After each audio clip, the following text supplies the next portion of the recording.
Roger Ebert bases his opinion of video games not being art by saying that it's simply because it's a series of choices. It's no Huckleberry Finn. Now, Ebert admits that he did not come from a stance of fact. I should not have written that entry without being more familiar with the actual experience of video games. This was Roger Ebert. Now, he barely even played a video game when he made his opinion about them. And in order to gain a better idea of the public's opinion, Ebert conducted an experiment on Twitter comparing the value of Huckleberry Finn compared to a great video game. Many voted for Huck Finn initially. However, the general public generally agreed to valuing a great video game as the post went on. Ian Bogost took a more academic approach. Ian explained different art movements like the avant-garde, summarizing that art is always changing. Ian explains that video games can be art. However, not all games are art. Certain games are stylized in an artistic fashion. For example, Braid was mentioned, saying that the artistic journey is a form of proceduralism, which takes a contrary to conventional wisdom in game design, said by Bogost.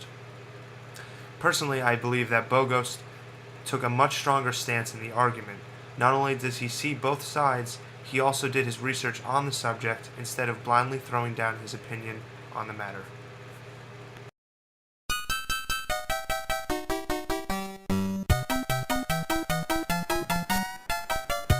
Ooh.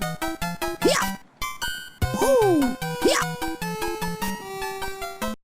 Depression Quest supports the idea that the video games are a legitimate art form. This piece could be considered art rather than a game. It provides the opportunity for a powerful experience. It allows you to interact with the game, but the message that is given is demonstrated in a creative and artistic way.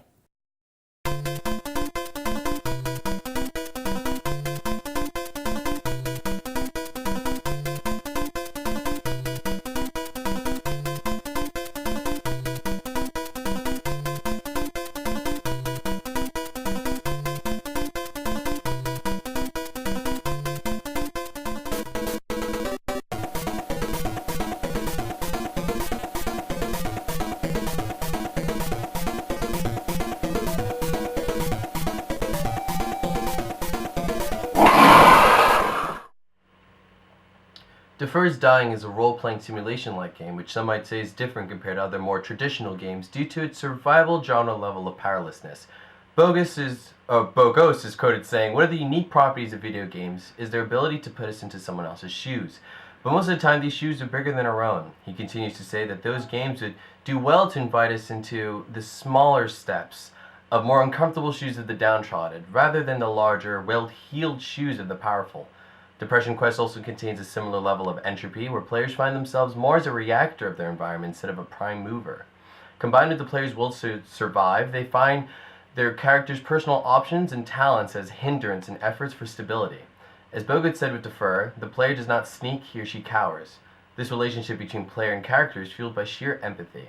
This empathy is what attaches a player to the world and acts as a medium to transfer the true message of the story. Some are straightforward, like Depression Quest, illuminating the struggles of depression. Other messages are wrapped in a cookie, like Defer's Dying, which depicts social rationalism through a water-fetching game.